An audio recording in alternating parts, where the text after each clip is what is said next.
Good evening and welcome to the June 4th Finance Subcommittee of the Brockton School Committee.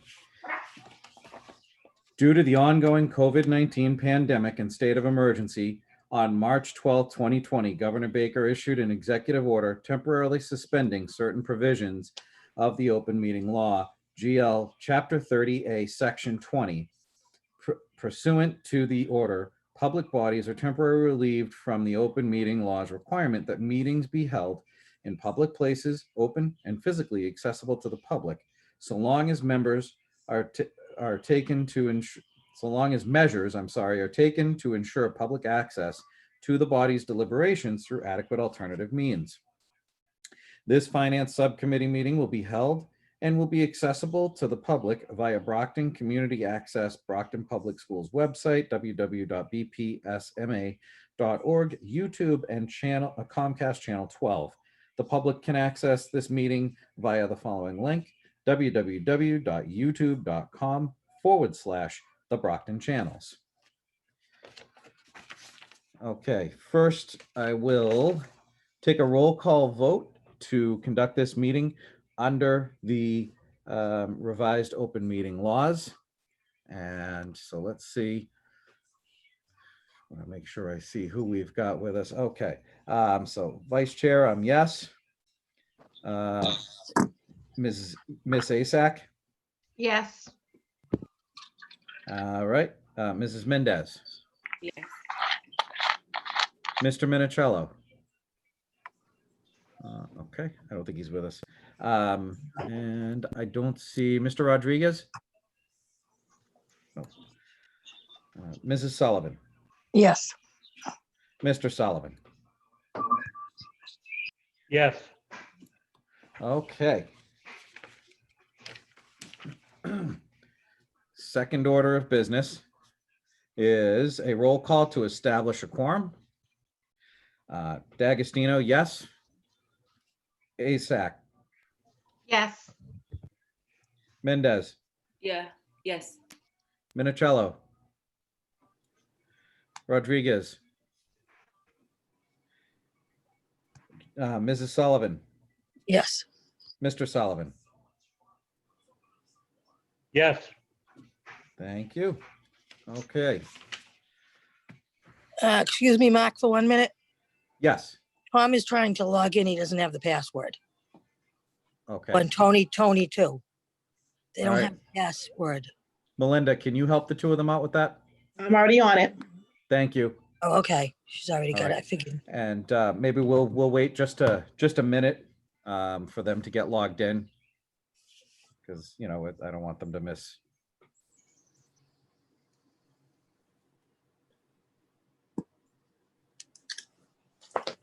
So like I said, we'll just wait a minute for Mr. Minicello and Mr. Rodriguez.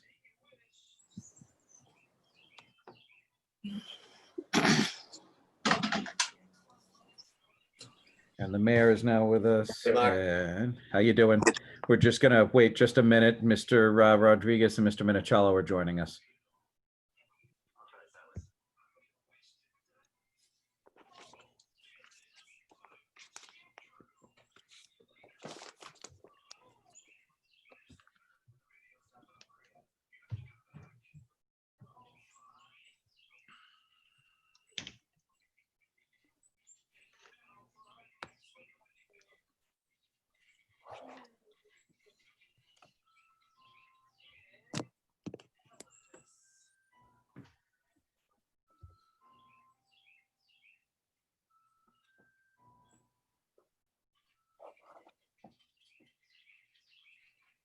I see Tony coming in here. Let's get him in.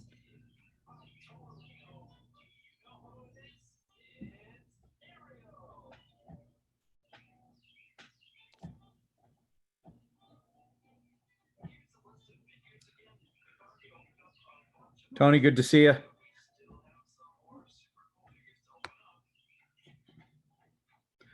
All right.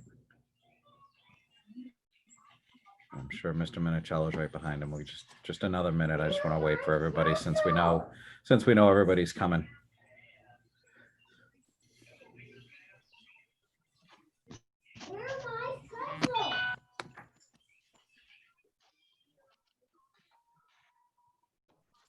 Melinda, Tom is saying he needs a password. Yeah, I sent him the password. I'm actually contacting him on the phone right now. Okay. All right, maybe we'll get started. So I hate to do that, but okay. All right, so I'm gonna go ahead and get started. And so excuse me for, okay. So the agenda for this evening, obviously the main purpose of tonight's meeting is to discuss the FY 2021 budget. Hopefully everybody had a chance to review the materials that were distributed in anticipation of tonight's meeting. And we do have Mr. Minicello with us now. So again, we want to go over the budget. And then, I do have an item of new business I want to bring before the committee. Before we get started with the agenda tonight, though, what I would like to do, I know that we had a moment of silence for George Floyd at our last meeting, but today were the services for him, so it seems appropriate for us to just, on the day of his services, take another moment of silence. So.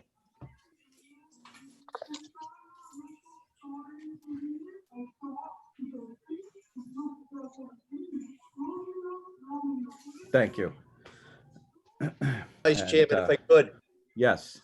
So when we last were on Zoom was Tuesday night. Of course, Tuesday at 5 o'clock, it was a wonderful gathering, peaceful gathering at West Middle School. It was wonderful. It was diverse. It was really, really friendly oriented, issues driven. Systemic change is what's needed. And then we all know it turned violent that evening. Vandalism occurred. It was not a representation of the Brockton that we all know and love. I will tell you though, since that time last night, I applaud over 150 people that did a peaceful, nonviolent protest. Nobody got injured, no arrest. It was a wonderful representation last night. And today at 12 o'clock, I want to thank Mike Thomas, the superintendent, myself. We were joined by John Williams. We were joined by Kenny Montero and Ross DePina, with many, many, many other people on the amphitheater at City Hall. We spoke from the heart. It was a wonderful representation of African-American and Cape Verdean and Haitian youth. The next generation was there. It was friendly. It was positive. It was about love and about change.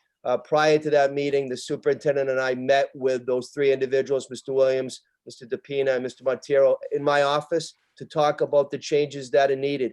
And we all know that change is drastically needed, systemic change. We also know that the city of Brockton can be an example for not just the Commonwealth, but the nation. We've always been such a beautiful, diverse community. But as I said the other day, and I'll say it again, I am a white mayor in a minority majority community. We, us Caucasians, need to acknowledge and understand that the fears and discrimination and bigotry that our friends that are African-American and minorities have felt, we have never felt. And so today it was just a wonderful representation of some answers, some discussions. Chief Gomes, Manny Gomes was there. And you know how we ended it? If you weren't there, we all took a knee. John Williams asked everybody to come up. Brockton police were there. We all took a knee. We all put our hands up and we all were together as one. That's the Brockton we all know. That's the Brockton that we are always going to be. And I just wanted to share that because not everybody was there today, but you were there in spirit and you were there in mind. And we're going to continue that effort going forward. Thank you. Thank you for bringing that to us and filling us in on that. And I did see last night the protest they had, and you're right, it was a peaceful protest. They did it. It was great.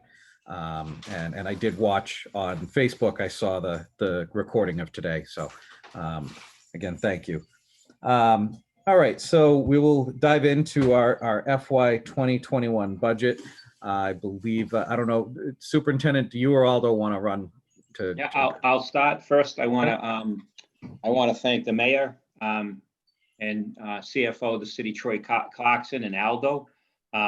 Also, I want to thank the executive team and just the work that has been done. Also, Kim Gibson is with us. It's just the amount of work that's gone into researching, trying to figure out a number with the mayor in a situation which was almost impossible.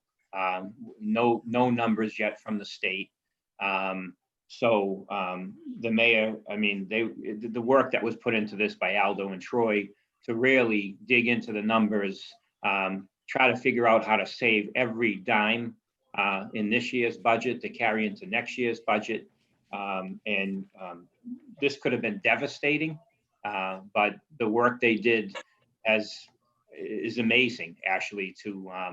And Aldo will go over the numbers, and we received our appropriation from the mayor this past Tuesday night of $165,927,020. That's the exact appropriation. And I'll let Aldo explain what that is. And he's going to actually bring up his screen because we had a few minor changes from what was sent last night. So I'll have Aldo, will show you his screen of the spreadsheet, which is actually pretty much basically the same with I think only a couple of things changed. So I'll have Aldo explain, and obviously the mayor could jump in about how the mayor got to that number. It was a lot of hard work, and I think what we were looking at about a week and a half ago, which could have led to hundreds and hundreds of layoffs with the Brockton Public Schools. And that was a reality. That was absolutely a reality less than 10 days ago. So I just want to say thank you for that work. And none of this is good because, just less than 3 months ago, we were looking at hiring 93 teachers and paraprofessionals to make sure every kindergarten class had a para. We were real excited about putting a Student Opportunity Act submission plan together to the state and how we're going to build back the Brockton Public Schools. And now we're here after a pandemic. And that part of it is very difficult, knowing the opportunity we had. But we have to, obviously deal with what the situation is. And I think thanks to the mayor and Aldo and Troy Clarkson for their hard work is really going to minimize what really the damage could have been, what we were looking at about 10 days ago. So I'll let Aldo come in and explain, and obviously the mayor can jump in and explain that the allocation that was given to us by Mayor Sullivan. Good evening. I'm going to try and share my screen. I've done it once. Hopefully it'll work a second time. Hopefully it'll pop up and you can see it. Let's see. Does everyone see that? Yes. Oh, great. Great. So it worked. So just to kind of go through it quickly, we began, weeks ago looking at a 20% reduction. Then we discussed a 15% reduction because we're not getting any concrete information from the state. They keep giving us just very limited information. So what we did in the spreadsheet here was originally we looked at a level budget, which is what we always submit. That's 190 million. And then the mayor asked us to back down to a 10% reduction, a 5% reduction. And by doing so, we were able to see at the very bottom of the list, as you saw, the number of layoffs it would create. Yesterday, the mayor gave us the figure that he felt, he and Troy Clarkson felt that they could support in this budget. And the figure is 165,927,000. So 2% reduction would have been 166. So it's very, very close to a 2% reduction, which is great from not having any information from the state on where we would be. It's great that they were able to come that close. So off of a level services budget, that creates a shortfall for us of $24 million. Now we knew that when we submitted a level services budget, everything is in there that we need. So some assumptions that we needed to make, which on additional revenues that we think coming in are this first line here, ESSER supplemental funds. That's the additional Title I that you heard about. We're supposed to be getting about 4.3 million. And of that money, the federal government decided we have to give some of it to private schools. So we did some calculations and it looks like we're gonna end up with 4.1 million of that money for Brockton. It's unrestricted. We can use it for whatever is necessary. We also factored in a couple $1 million for bus money that we're giving back to the city. Currently, that $2 million the CFO has included in this 165 million. But he and I are going to continue to work on that to see how we can make that materialize into our budget as additional funds, because we will have the Schedule 19 costs between the city and the school department to work out, and there'll be some changes in there. we're discussing and hedging for September and not laying off positions. We're looking at the possibility of going with a legal limit walkout on buses. So if we do cut back on the legal limit walkout on buses, we will save some money. It's not quite $1 million, but we're, again, still working on that. And we have time between now and then to really finalize it. And if we can save that money would come into, we'd ask for that money to come in as net school spending dollars that we can use for our purposes. The county has $90 million. We're going to begin next week to submitting our invoices and bills for them to reimburse. Of that $90 million, we feel strongly that Brockton is entitled to $20 million of it. I'm asking, as those reimbursements come in, that I think I can substantiate about $3 million between now and September of spending that's COVID related. And because we've spent a lot of it already, we're asking for that money to come back to us. That'll go to the city into a revolving account, and then we'll request to have those funds. I'm still tying out this year's budget, and I'm hoping that I feel pretty strong that we can have $1 million surplus. And what I'll do with that money is put that in the circuit breaker account. So basically, instead of charging down the circuit breaker for all my special ed costs, I'll leave some money in there. You're allowed to legally carry it over for a year.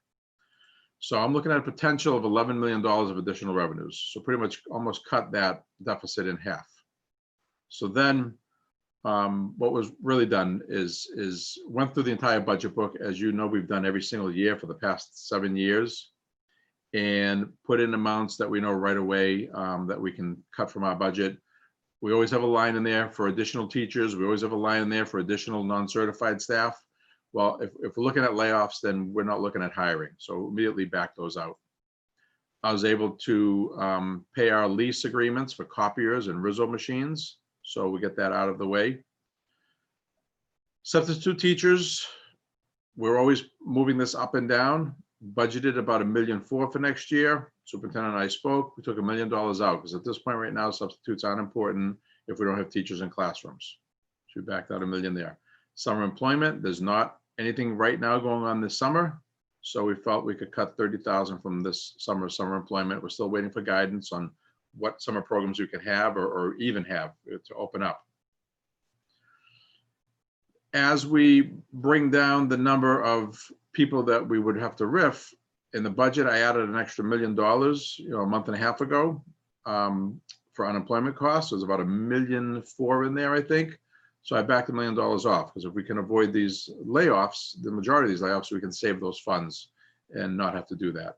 So I backed that out. We have some possible vacancies in the school police, which we won't fill immediately. The deputy superintendent position is still frozen. We're not filling that. So some of that salary is being used right now to cover other areas. And so there's a piece of it still left, most of it's still left. So again, the superintendents have to freeze that. We've got a couple of administrative positions in central offices that are retiring. So the next two, again, we can freeze those two positions until funding becomes available. The next area we looked at was the Edison Academy. Right now is run, as you know, in the evenings. It's run with part-time positions. Right now, some of it's being done remotely. So the superintendent and I felt that that's an area that we can look at maybe streamlining, maybe bringing in some full-time positions instead of the part-time. So we can minimize the number of people involved. We can use more of the remote learning. So this again is a rough number, but we're going to work to see if we can cut $100,000 out of what's spent on that program. Superintendent said all consultants that aren't absolutely mandatory cut from the system. So I went through and what I knew of, I was able to remove from the system. There'd be no consultants. Same thing, steering committees. We looked at anything that wasn't directly related to, let's say, the crises that we're in right now. And so we said all those steering committees can be on hold for a year. So we cut 2/3 of that budget out and said that's something that we can wait on at this point.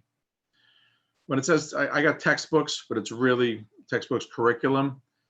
That's something that if I can tie it in to remote learning, I can have the county pay for it. So that's a big number, carving that out. And matter of fact, working on that tomorrow. I'm going to try and talk to the county, tell them the plan we have and see if I can get their approval. I'm pretty sure I can because it's going to follow exactly what they want, which is anything that promotes remote learning. The Commissioner of Education just a couple of days ago said we should be planning for remote learning. The Center for Disease Control says if we have a breakout in a school, you need to shut the school down for 3, 4, 5, 6 days. That's remote learning. That's all tied in. So I feel strongly that items like this, which again, textbooks, it's the same thing as online licenses for different educational programs that's interchangeable. I'm going to ask for 16,000 laptops. I'm going to ask for the accessories that need to go with them, again, so that we can remote learn with all our students. So that's, again, a big number, 600,000, but I feel pretty good that we'll get that from the county. Professional development, again, we cut 1/3 out at this point. Anything we need to do, we're going to try and do in-house. Empower Yourself, actually this year we moved it to be services within the school system. It's actually personal services. So we had it budgeted in operations management in our OM budget. So that's something that's double right now, double counted in the budget. So I was able to remove that. That has no effect on the program. The program's still happening. Student furniture, every year we look to replace stuff. We cut that budget in half. Again, we'll go a year with what we have. The district review. At this point in time, I felt strongly that there's no way we can do any real changes or planning for the district review if the people who gave us the district review are going to be cutting our budget. So that's an argument I'm willing to have with the Department of Ed if they show up, but I think that's something that at this point we hold off. Enterprise ads, we put ads out for job hirings and whatnot. So we have a budget of, I think, about 70 or 80,000 for that. I felt comfortable cutting 10,000 out of there because we won't be placing any job ads at this point in there. Recruitment expenses, same thing. Right now, don't foresee any real recruitments going on. SPED miscellaneous. I know the SPED department, Laurie Mason's very good. If I say to her, I need to find some savings, is there an area that we can make some savings that won't harm you? It's a pretty large budget. I feel pretty confident I already spoke to her. She can get me $100,000 in savings somewhere that they can tighten up on. Article 36 is part of the BEA contract. That's travel expenses for BEA members. I spoke to Kim Gibson of the BEA. The budget is 20,000. We felt for right now, we can reduce it to 15. Again, if funding comes back our way, if Chapter 70 comes back, these are items we are easily put back in. No one's harmed by them right now. Gateway to College, we were going to start the new contract with Massasoit. We had budgeted for 50 students going there, $500,000. For right now, we'll reduce to 20 students. That still gives us the capacity to open and begin the program.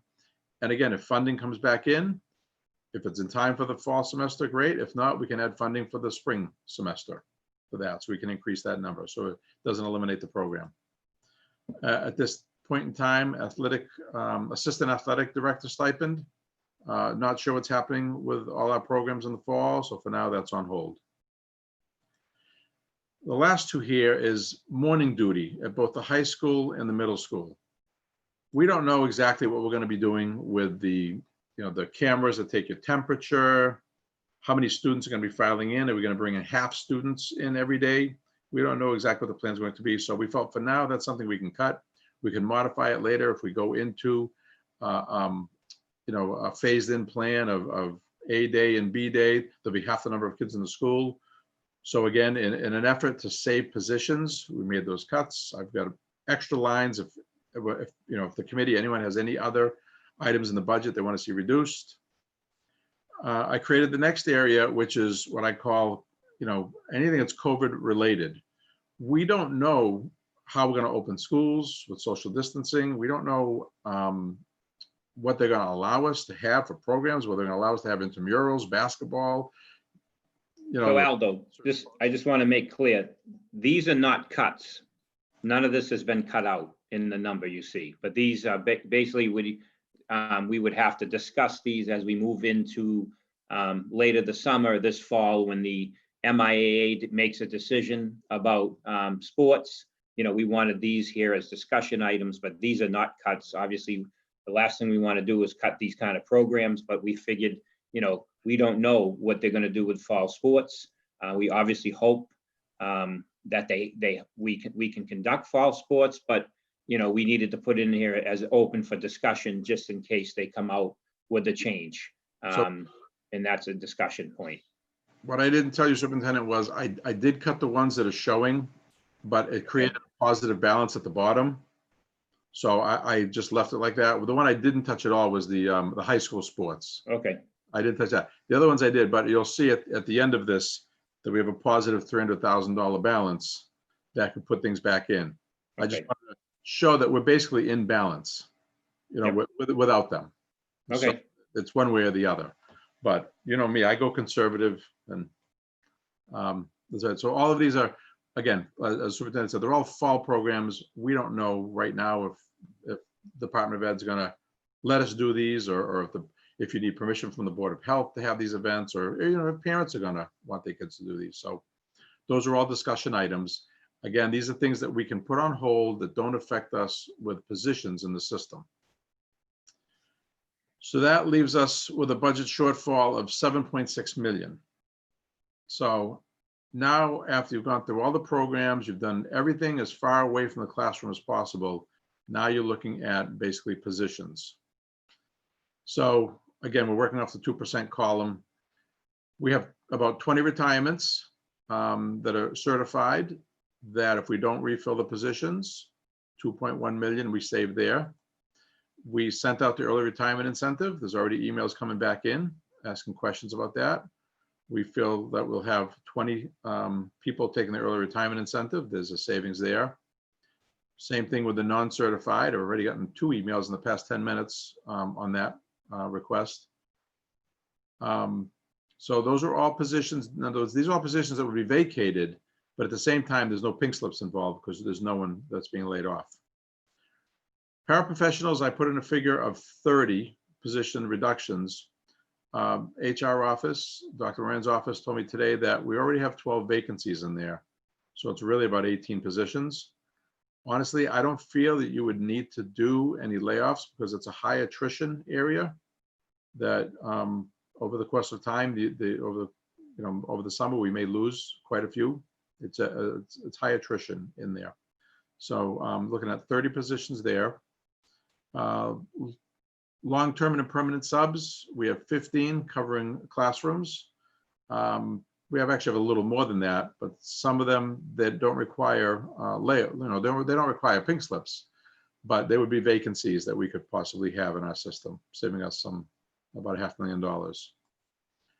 We have about a net five alternative career leaves, people that want to take a year off and go do something else. So that would leave 5 more vacancies. Again, no layoffs, just vacant positions that we don't have to fund. Monitor teachers, put down a total of 30. We currently have 24 vacant positions. So you're talking really about 6 on that. So that again, that figure came in earlier this afternoon from Dr. Moran's office. So that helps us out quite a bit. Superintendent has a possibility of 4 administration positions. They would be either do not fill or reductions that he's looking at. Getting closer to balancing the budget, that would require us to have about 24 to be determined certified positions to balance and about 7 non-certifieds. That would bring us to not only a balanced budget, like I said, if we made the fall activity cuts, we'd have a positive balance of about 316,000. If we didn't make those cuts, we'd be balanced out and still be fine at that point. We wouldn't have to do any more cuts. So this would result in about 170 less positions, and the 65 figure we can reduce by the 24 and the 12 by 36. We can reduce that by 36 on the pink slips. So basically a little less than half of that is where we'd end up with pink slips, which is actually, as the superintendent said, pretty remarkable at this point. I mean, I would have to say that the mayor did step up his game. We were at 600 pink slips about a week or so ago, and we met every other day for hours at a time. We really worked the budget through, and we're able to bring that number down to this point where we are now. So I think that puts us in a pretty good spot. Again, the best spot is having none, but we're still waiting on the state to see if they're going to give us a Chapter 70 number. If they level fund us, that's the column next to this. If they level fund us, we got a surplus of 2.1 million, which would put back almost every certified position. We've got maybe 4 million in certified positions. That would put back most of those certified positions, would put us in a great spot if they come through with level funding. And it's hard for me to say at this point. I'm really hoping they will. I really hope that they look at education as the most important of all the state budgets.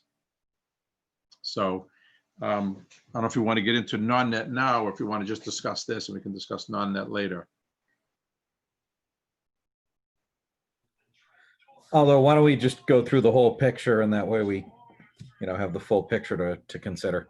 All right, continue down the spreadsheet. This is now the non-net, which again is a transportation budget. I did the same scenarios. Because this is non-net, it's not funded from Chapter 70. This is funded by the mayor. This is funded by city revenues and by state aid. Keep in mind, we get this past year, we got 186 million in Chapter 70. We got 18 million in state aid. So the mayor doesn't have a lot of available cash on his end to work with. So when they say they're going to cut state aid 20%, that's $3.5 million that they're cutting out of that piece for the mayor. So they were the mayor, Troy, superintendent, and I. The mayor was good enough to work this through. He took it down from the 20%. He's looking at a 10% reduction, a little better than that, maybe 9-point-something% reduction. The mayor's looking to give us 11.5 million. We requested 12.4 million for level services. These are our regular expenses below, our regular ed, our special ed. We got some traffic supplies, it's not much. We have family connections, which is outreach to the families and neighborhoods. We got some PAC money, working with the PACs and the PTAs, and then the crossing guards. That's our 12.47 million. We're short 925,000 for that. Now, we can reduce 5 buses by opening the North Middle School. So that's almost a $500,000 savings. Keep in mind, school buses this year are going from this year 81,000. They go to almost 86. They go to 84,500 next year. They go up quite a bit.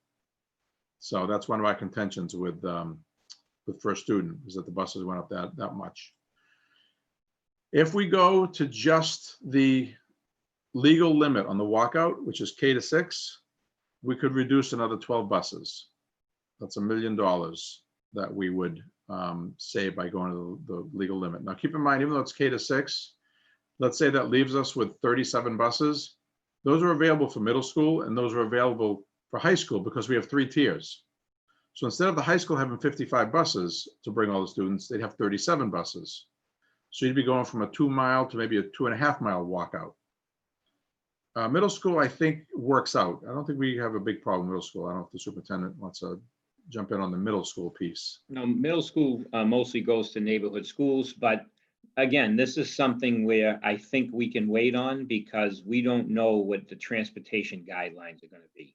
We know for a fact that they're not going to, we're pretty much almost sure they're not going to allow 50 students on the bus for social distancing reasons. So I think we will be able to cut buses, but we might have to have 2 or 3 runs. That might be a requirement from the Department of Ed or the governor's office that, if you're going to have transportation, you can only have 20 students at a time on a bus.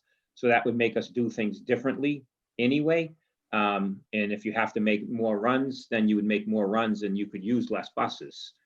So this is something I think we need to, I think we go with this number, and as we move through, as we get some guidelines, as we get closer to obviously August and closer to September, I think obviously we'll have to revisit the non-net budget several times as we watch the numbers and watch what the guidelines say. So I think I'm comfortable, again, being able, if the transportation's changed, we have to put less kids on a bus, then we'd have to make more trips anyway. And quite frankly, we'll also ask parents, if we'll do a survey with parents and We'll see how many parents are not going to feel comfortable sending their students on a bus and how many plan to, bring their children to school. So we have to factor that in as well. So I think this is a moving piece that's going to move with us for the next 2 months. Exactly. So 2 lines I left open is we get some money from McKinney-Vento Transportation. So hopefully I can do something there. And then special ed, that changes every year. We don't know until we see what the September enrollment is, whether we need more or less. Hopefully, we might need a little less. It might be the same thing as the superintendent said. Parents might want to transport their own kids if they've got concerns. So this brings us a reduction of $1.4 million against the 925 that we're short. It actually leaves us with 183,000. But this is where I'm trying to gain $1 million so that I can put it back to education, as you saw up above. So I feel as we work on that, as I bring in something maybe from SPED and from homeless, I can get that figure back up to $1 million, and that goes back into our education budget. And again, it's hedging, but the hedging is so that we don't pay unemployment all summer and lose that money for good. So that's why we're trying to minimize that number. So that's basically where it stands on the transportation piece. And again, we don't like minimum walkout, but for now we're just going to budget that way. And we'll when we notify the city council of our plans, we'll put it in writing so they fully understand what we're doing with this piece of this. And again, this would be a lot easier if the state had given us a Chapter 70 number. Then we'd be working off some definites. And I don't like doing budgeting this way. We're pretty much guessing. But I think we've worked on this enough. We've spoken with our state delegation. We've spoken with the Department of Ed. I've spoken with the accountant of the Mass Teachers Association. I've spoken to Worcester, Springfield. Everyone is kind of doing the same thing. They're all kind of getting the same information. We're all kind of going with the level funded at 2%. So hopefully everyone is getting good information, and that's what will come through. And also, again, and I'll say it again, Al, that we can kind of hold on the non-net budget, waiting to see also what the guidelines come out. So hopefully we're getting guidelines by July 1st, not only for how we're going to return to school, but what transportation is going to look like. So that obviously will help us make decisions on the budget. As again, the budget is going to just be there's a lot of moving parts as we move through the next 2 months. Exactly. So I could probably less discussion on the busing and more on the overall budget.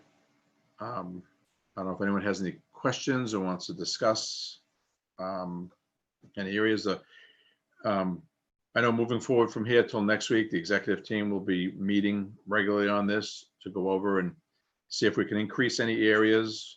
We're going to see if we have to reduce positions, which positions we can comfortably reduce. Again, we put an early retirement offer out there. We'll see what people are looking to vacate and see how we backfill. Again, all in an effort to try and minimize the number of actual reduction in force notices, because Dr. Moran will need at least a couple of days to get those out. As it is, we usually give her a couple of weeks. So that's going to be a yeoman's effort on her part and her staff's part to get that all done and completed. So hopefully the more we reduce that, the less work it is for them.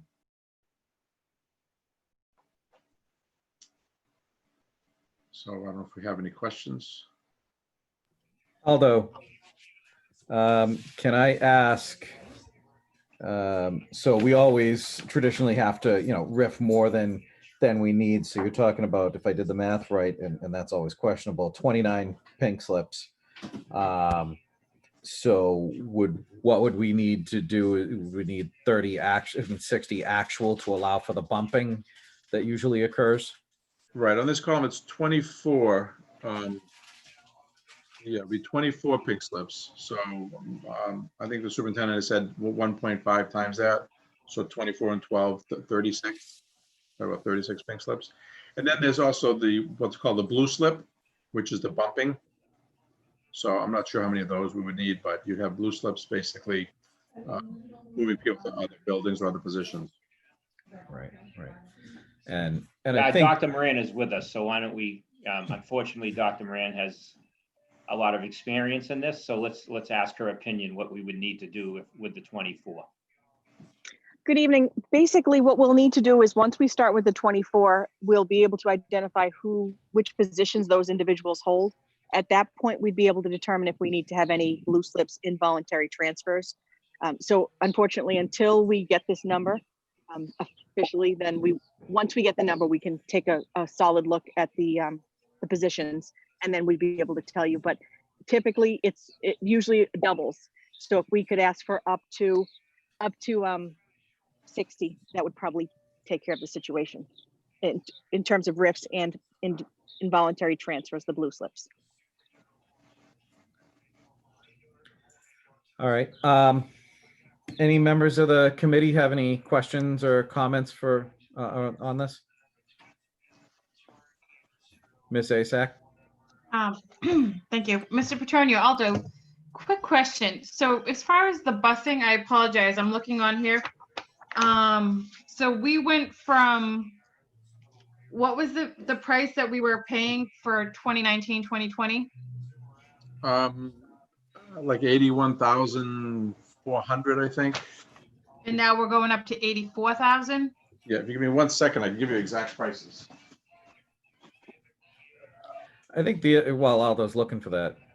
Is it are we going up every year or? It's a 3-year contract, and each year there is a price increase, yes. And I don't have those books. Were we paying a gas, wasn't there a gas fee that we were paying when the gas prices were higher? Did we ever look into that? It's in the contract. If gas prices, I believe, that go over $3, we end up paying a surcharge. Okay. We haven't, it's been a few years since we've paid that. Well, I think this current contract, we took that out. I think we said to them. That's what I thought. Yeah, I think we Okay. took that out this contract. We said I'm not going to allow that. So right now there's a great, I mean, they are getting a savings because gas is down. Although diesel, they're still charging crazy prices for diesel fuel. I don't know why, but. Aldo, I just was wondering if we've had some discussions about the possibility of doing 3 runs or double sessions, or, is there anything in the contract, because I know we have the bus for the day, but obviously the more we run them, the more fuel they're going to use. Is there anything in the contract that could potentially increase our costs of fuel because we are running the buses more? I don't think so, but I think we told them that we assumed 3 runs in the contract. So I think it's an area where we'd have to negotiate, Right. Again, they bid off of the 3 runs. So I believe it's 3.5 hours in the morning, 3.5 hours in the afternoon. Right. Yep. Okay. So the cost, Ms. Azak, the cost of a bus this year, and Aldo hopefully can find last year's, is $84,286. Okay. That's the cost of a large bus. So 286, and then the cost of a van is 83,566. That's a van cost. Okay. I mean, I might have wanna my say numbers last off year- a little. Last year was about 80, maybe 82 and change. I mean, Aldo can look that up, but it usually, it goes up a good $2,000 a year in cost with their contract.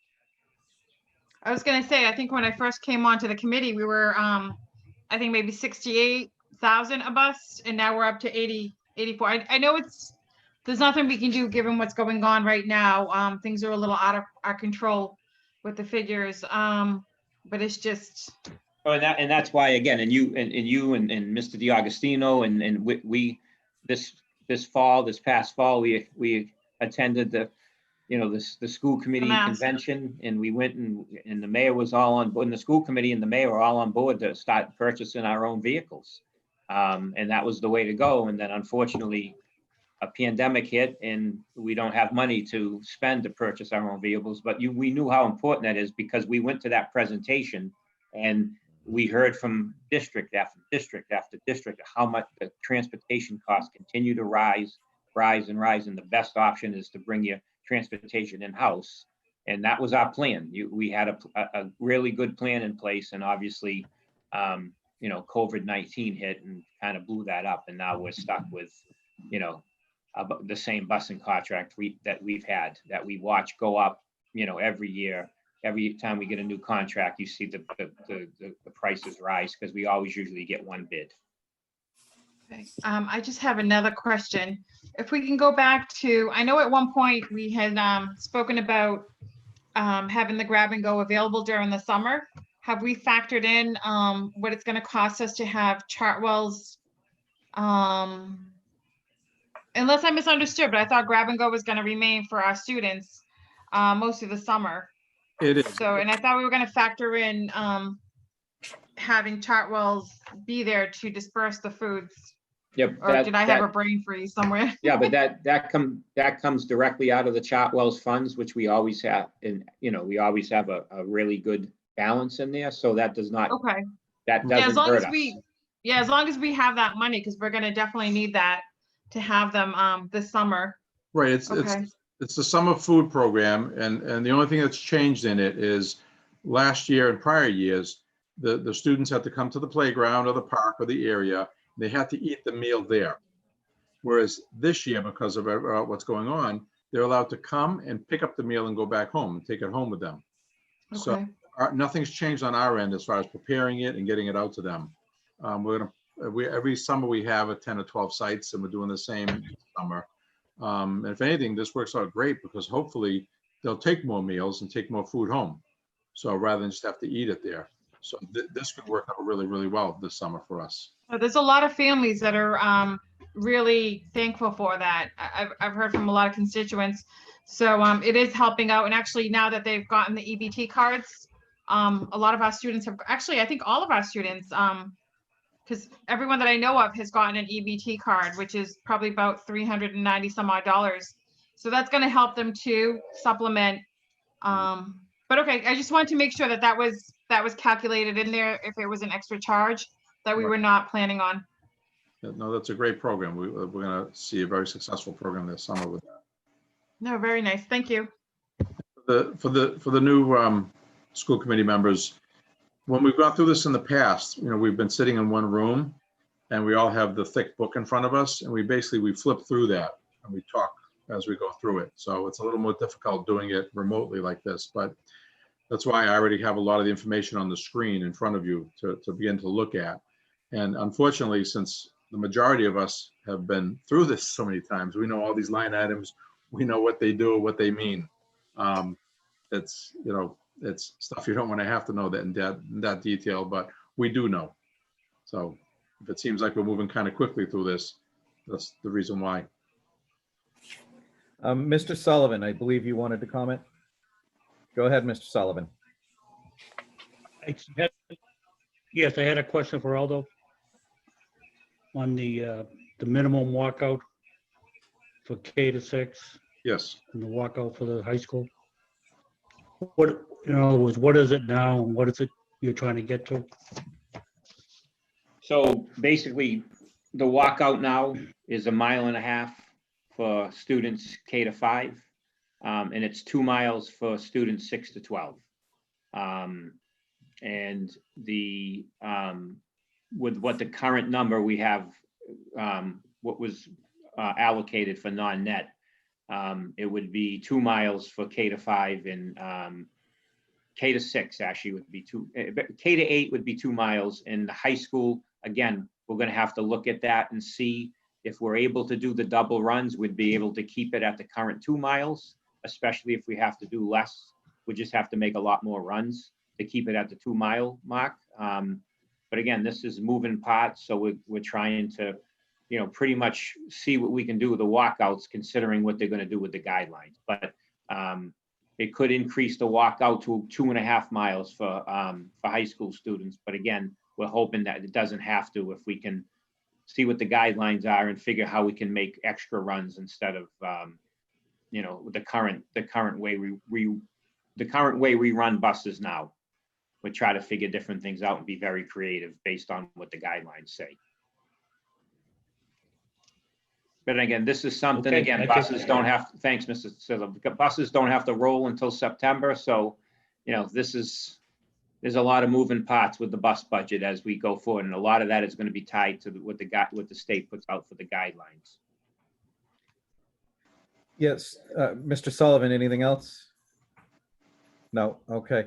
Yeah, I think that's a great point the superintendent made with all of this really, is that, we've got to pass a budget by next Friday so that and then the council needs time to review it as part of the overall city budget so that they can pass the overall city budget.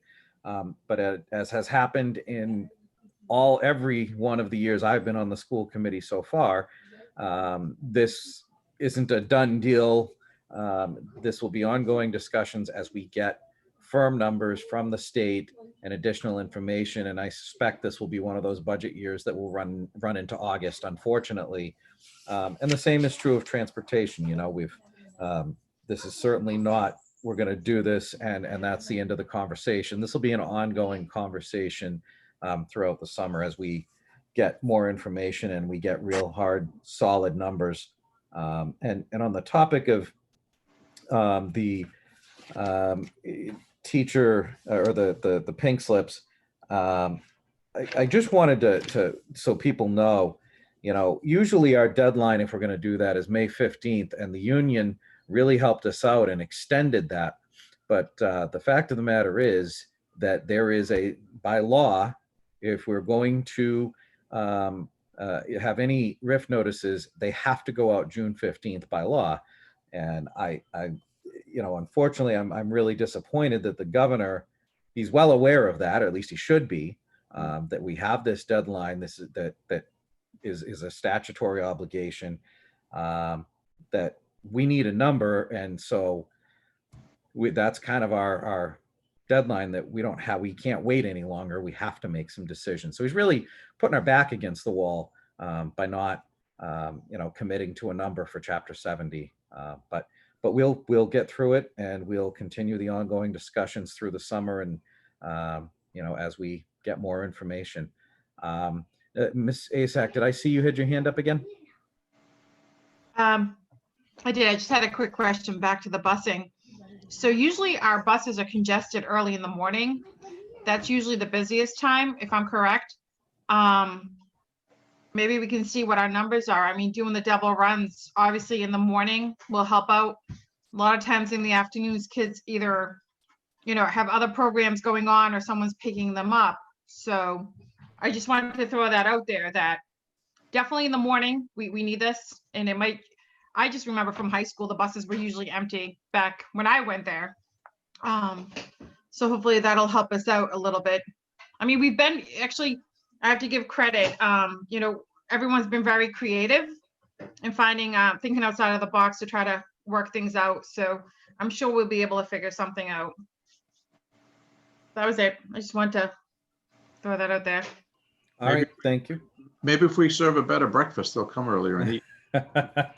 We'll work with Chartwells on that, right?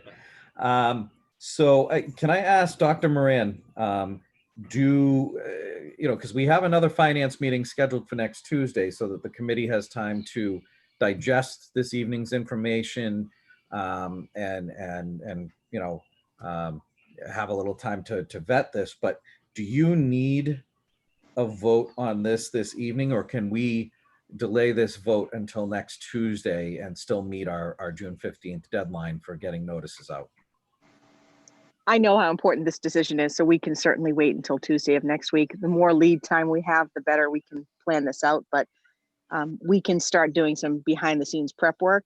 And if you're able to vote on Tuesday, that would give us enough time to prepare the letters and get them out to people by Friday of the deadline that the BEA has extended for us. Yeah, the deadline is Friday, the 12th, which is next Friday, and which in coincides, we have to have the budget to the city by the 12th anyway. So, so if we could get, but, we'll be looking at the 24 positions and actually identifying those.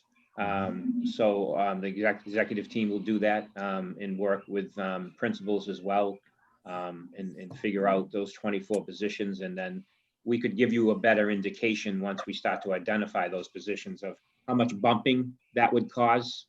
So we could give you a better indication of, the up to number. And if we can figure out, obviously we will figure out, because we got the numbers on Tuesday. So we have to, as an executive team, obviously, work together to identify the 24 positions, talk to principals, and try to figure out the best places to take those 24 positions from. Again, with the hope that they all come back. But we can try to figure that out. So it is very little, bumping and moving around and just the chaos that this causes. We all know we've been through it too many times. Last year was the first year we didn't lay anybody off in 8 years. So we know that the stress, the heartache, and what this causes for people to be bumped to, in other positions and to other subjects or to other schools. So, again, we will do our best to identify positions and try to cut down on the bumping part. So, we don't have to have a really high number. Is there any indication we'll have a better idea of the numbers by next Tuesday? From the state? Yeah. I haven't gotten that indication. The only indication, Mr. Minicello, that I had that was positive, that is we were going to get a Chapter 70 number before the end, sometime in June, and they were trying to preserve some of the Student Opportunity Act money. I get that information, in a superintendent's meeting this week, but no one will give us a date of when they're going to release a budget, unfortunately. Okay, thank you. Well, Mr. knows? As the superintendent was saying, the Student Opportunity Act was signed into law. So I think that on a state level, they're going to try and do something to at least begin meeting that law. I mean, it could be $1 of it, but I think they're going to try and make an effort to try and meet some of it. Otherwise, this is everything our lawsuit was about. So I hopefully the reason they're dragging their feet is because they're trying to make it work. Right. Hopefully, and who knows, maybe, again, we have a week for the committee to chew on this. Maybe we'll get some information. I mean, probably not, but who knows, maybe we will. And so, Dr. Moran, I appreciate, you and everybody else and what that's involved in working on this. And so I think it makes sense, unless the committee objects, to let them do the background or the back end preliminary work that they can start doing and delay this till next Tuesday. And if by then we still don't know anything different, then we'll have to move forward with a vote. Does that work for everybody? Okay. Doesn't sound like there's any objection. Any other questions on the FY 2021 budget before we move on? Okay, Mr. Vice Chairman, if I could. please. So members of the school committee, I just want to first of all thank you for your leadership and your partnership as we move forward. And it's really a daunting task. For 14 years, I did 14 city budgets as a counselor at large, and we always had a number. For the last 6 to 8 weeks, Mike, Aldo, Troy Clarkson, and myself have been hours on end at City Hall up in the GAR room or in my office. We started over in Mike's office. Every Tuesday, as I've told you, at 2 o'clock, we have a standing call with the state delegation, the 3 reps, the 1 senator. I'm on 4 calls a week with different mayors. Last Friday with Secretary Riley. We're not getting any clarity. We're not getting anything at this moment. I've had conversations with Governor Baker. Yesterday, Stephen Lynch, our congressman, came down to Brockton to meet with me about the violence on Tuesday night. And I had an opportunity to ask him what his thoughts are about some money coming from the feds. He's optimistic, but we can't hedge our bets on that.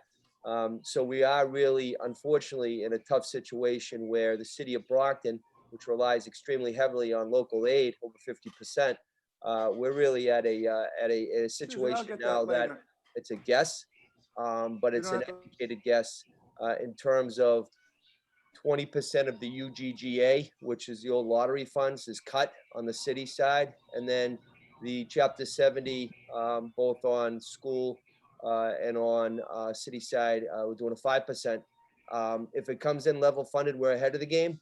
If they come back and it's above that, then it's a game changer in a negative manner. So I just want to let you know that this is a situation that Mike and I talk about in the early mornings and late afternoons and into the evenings because we're products of the Brockton Public School, like a lot of you. So in January, we thought it was a game changer. We thought we finally were ahead of the curve. and then a pandemic hit us. So, if the numbers come in that are going to be more beneficial, that's a win-win. But I just want to be clear, absolutely crystal clear, that we are not taking lightly the loss of any jobs, not one single job, because that's people's livelihoods, that's their mortgage, that's food on the table for their kids and spouses. So hopefully the state will come back to us. But what Mike shared with you is the same thing I'm getting on the state level, that maybe the end of June. But we know under Mass General Law and under the BEA, and I want to publicly thank Kim Gibson and the BEA staff for working with us and working for us. Kim came to City Hall twice last week and sat in on meetings, so she's aware of the situation we're in. I had her sit in on the state delegation call as well. So I'm hopeful that when we get through this budget, and I've worked diligently with Council President in terms of a schedule that's going to help us on the City Council side, but I'm hopeful that once we pass a budget, that some supplemental funds come in that are going to be beneficial to the boys and girls and the teachers and the employees for Brockton Public Schools, as well as the city side. Thank you. All right, thank you, Mayor, and thank you for all your help and work on this and your support for our Brockton Public Schools. We really appreciate it. All right, any other budget remarks or comments at this time? Okay, seeing none, we'll move on to new business, and I do have an item I'm going to bring up under new business.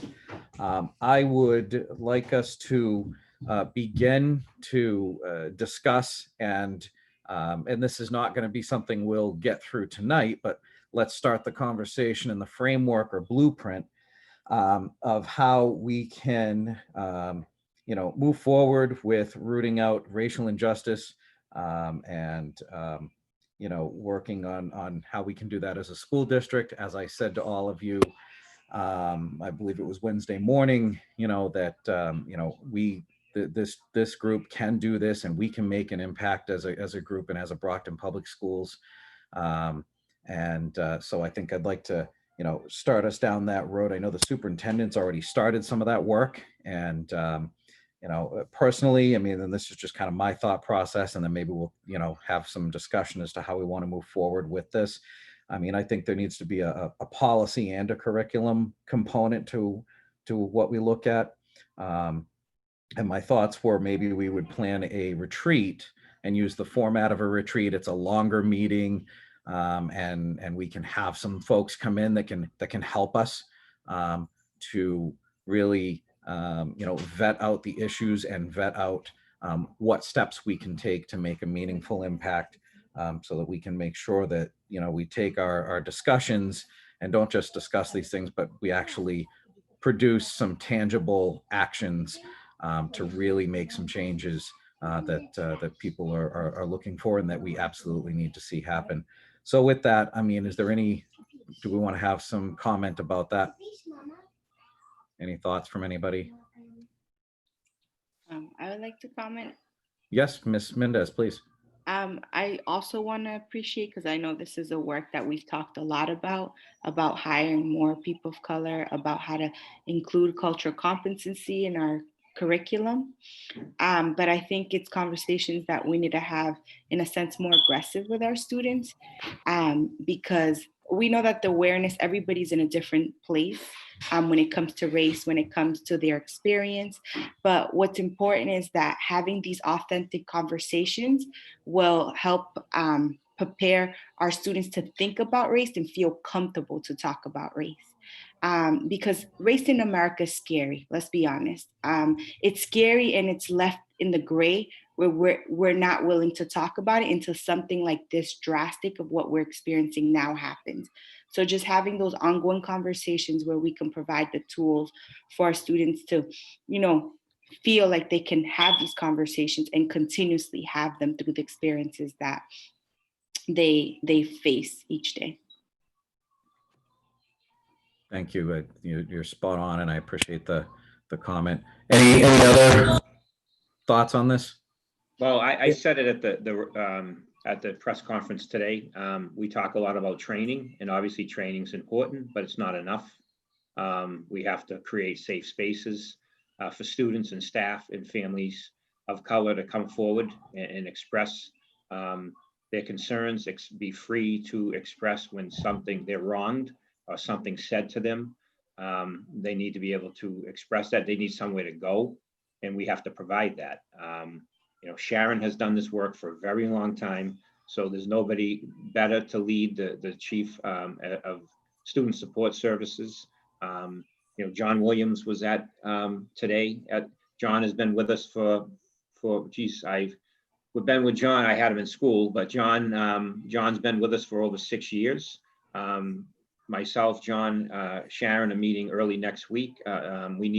We can't wait till next school year. That this is something that we need to provide for our students and our families right away. And also we have to provide summer programs that where students are allowed to come in and talk and get the support and what they need, because, we talked a lot about some social and emotional support when we were dealing with the COVID-19.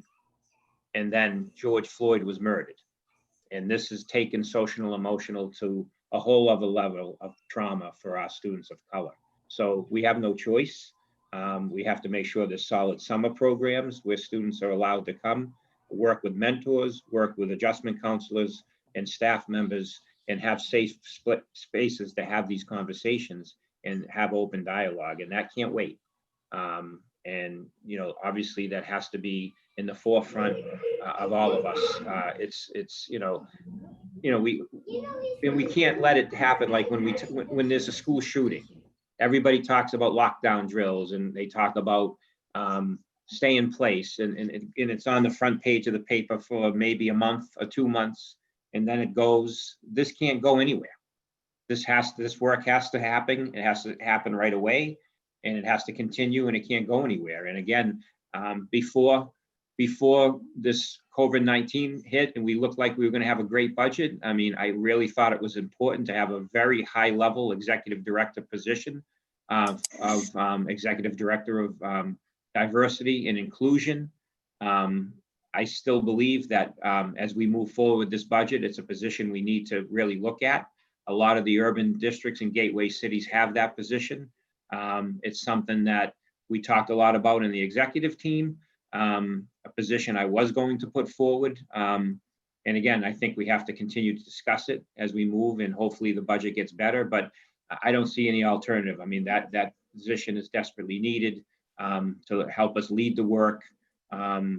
This work ties in all areas, whether you're the director of operations, principal, whether you're the superintendent, chief academic officer. I mean, this all ties in together with every position we have in the school district, and everybody has to be a part of this, from custodians to administrators to food service workers, everyone. And it can't just be about training, it has to be about action. Mark, do you mind if I say something?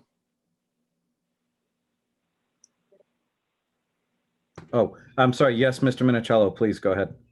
Okay, our window right now obviously is pretty short because of where we are in terms of the date and the end of the school year. But I think that it's important that we try to put something together. It seems to me like there's a lot of legs to this and a lot of arms to this.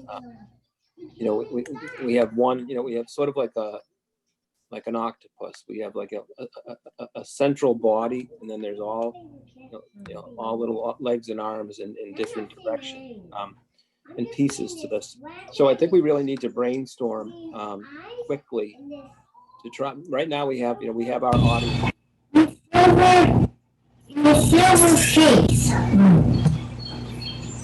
don't know who that one is. Well, right now we have the students as a captive audience to some degree, but we really need to, I think, bring in, I think, the people who were successful with regard to the initial protest at West, and talk about what makes a protest successful, what the views are in terms of the goals of a protest, and then where things sort of assess where things went awry, but having people that are credible to our student body, having people that were well organized for let's call it part one of that night, to really talk to our kids and then give our kids an opportunity to respond and say how they felt and how they view things, and then try to wrap it up into some sort of a teachable moment in terms of what really are the goals, what makes I guess an event of this nature successful. There's just so many good things that can come out of something like this that our kids, I think, would value and also need in order to sort of grapple this crazy topic, because it's just such a serious topic for so many students that I think they need I think an opportunity to vent a little bit and to hear from, I think, well thought out people who really do this work and have been committed to this cause and do so in a responsible and credible way. Right. Okay, I agree, and actually the superintendent and I, it's nice that we have Sharon Wilder as a resource already within the district, but we also, the superintendent and I had talked about John Williams and having him at the table with us to help work with us, and there are so many others that we can work with to make sure that we do this well and we do it right, but that we really truly have some action on this. Are there any other comments from the committee at this time? To D'Agostino, Yes, like good. please. Tomorrow 12:15, superintendent and I are going to be going to Marciano Stadium with Dr. Rick Herman, who again is our medical consultant, our pandemic expert. The superintendent and I thought it would be appropriate to have Dr. Herman look at Marciano Stadium in the off chance that, and again, I'm saying in the off chance that we could accommodate something. He wanted to get a feel for everything in terms of spacing and distancing, and he's vetting out data, current data. Again, it is trending down, thank God. But we still have lost 241 folks here in the city of Brockton, and 1,100 people are still dealing with it. So Mike and I will be with Dr. Herman at 12:15. He's going to continue over the weekend to look at all the medical data, and he'll get back to the superintendent and I first of the week. So when we meet again, unless it's early, we can send out emails. But I just want to let you know that we still have this targeted. It's a moving, fluid target, but Mike and I are really looking at what we might be able to do. Great, thank you, Mayor. And I'll actually be joining you guys at 12:15 tomorrow as well. And I know this is an issue a lot of people have reached out to members of the committee about, and this is an ongoing discussion for us. We certainly understand that the class of 2020 has lost so much, and we're not happy about it. It's not the way we want things to be, and we want to give them whatever we can. But we just have to make sure, A, that we do it safely, and B, that we're within the guidelines put out by the DPH. And so that puts us out after July 18th. But again, we'll have that meeting tomorrow and see. Hopefully, we'll be able to find a way to do something safely. So I look forward to that meeting tomorrow afternoon. Any other comment on any other matter before the committee at this time? Okay. So to keep the discussion moving, what I think maybe I can reach out to Malinda tomorrow, and we can start getting